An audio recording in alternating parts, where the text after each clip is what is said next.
सोचिए 2025 में भी एक ऐसा स्टेट जहां आईमैक्स को या रिक्लाइनर सीट या कोई भी टिकट 200 से ज्यादा में नहीं बिक सकती।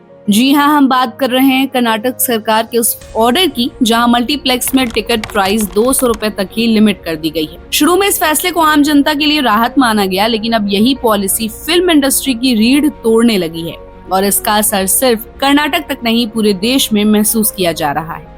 अब जरा सोचिए कि जब 400 करोड़ रुपए में बनी कोई मेगा फिल्म भी बॉक्स ऑफिस पर 100 करोड़ निकालने के लिए हाफने लगे तो असली सवाल उठता है, आखिर लोग थिएटर तक आ क्यों नहीं रहे हैं? इसका जवाब सिर्फ टिकट रेट नहीं बल्कि पूरा सिनेमैटिक एक्सपीरियंस अब पहले जैसा नहीं रहा। पहले जब लोग 600-700 देकर आईएमएक्स स्क्रीन, डॉल्बी ऑडियो और रिक्लाइनर सीट्स का मजा लेते थे तो कहते थे कि बिल्कुल पैसा वसूल है। लेकिन अब जब 200 रुपए की प्राइस कैप लग गई है तो मल्टीप्लेक्स ऑपरेटर्स वो प्रीमियम सेटअप और सर्विस देना अफोर्ड ही नहीं कर पा रहे। नतीजा, ऑडियंस को वही पुराना एक्सपीरियंस नहीं मिल पाता और वो सीधा ओटीटी की तरफ मुड़ जाती है। 2024 के मुकाबले 2025 के पहले 6 महीने में थिएटर ऑक्यूपेंसी 25% तक गिर चुकी है। आईएमएक्स और रिक्लाइनर जैसी प्रीमियम सीटों में फुटफॉल में 50% तक की गिरावट दर्ज हुई है।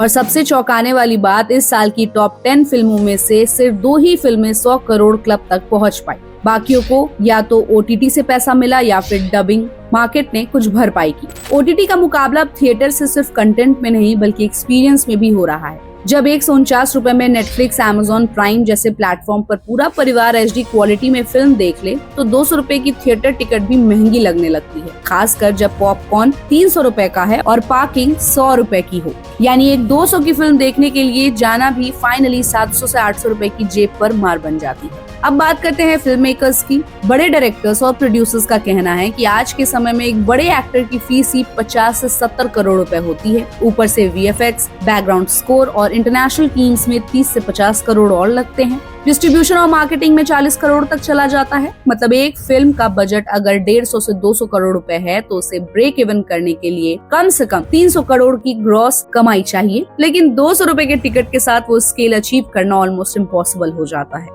सबसे परेशान करने वाली बात यह है कि अब सिर्फ मसाला फिल्में ही नहीं, क्लासिक या ऑड फिल्में भी पिट रही हैं। पहले मास फिल्मों की फेलियर समझ आती थी, लेकिन अब तो क्लास फिल्में यानी हाई क्वालिटी गुड कंटेंट वाली भी बॉक्स ऑफिस पर टिक नहीं पा रही है, क्योंकि जब प्रॉफिट मार्जिन ही नहीं बचेगा तो कोई प्रोड्यूसर रिस्क क्यों लेगा। मल्टीप्लेक्स एसोसिएशन ऑफ इंडिया का साफ कहना है कि 200 रुपए में हम इलेक्ट्रिसिटी कॉस्ट भी नहीं निकाल सकते, स्टाफ सैलरी और मेंटेनेंस तो दूर की बात है। ऐसे में अगर ये कैप जारी रहा तो छोटे सिनेमा घरों और सिंगल स्क्रीन थिएटरों को बंद करने में देर नहीं लगेगी।